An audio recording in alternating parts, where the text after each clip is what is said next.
Hi, boys and girls. Are you ready to practice those hard, tricky 1GW words? All right. You need this paper with all of the tricky W words, and you need to make sure your seesaw is ready to go. Go ahead and get your materials. Okay.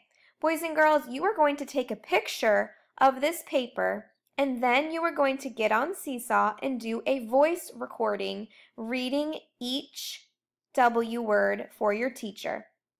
Let's go over the Seesaw recording rules.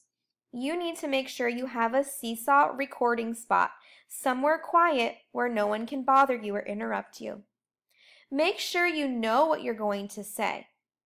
Use those clues in the W words.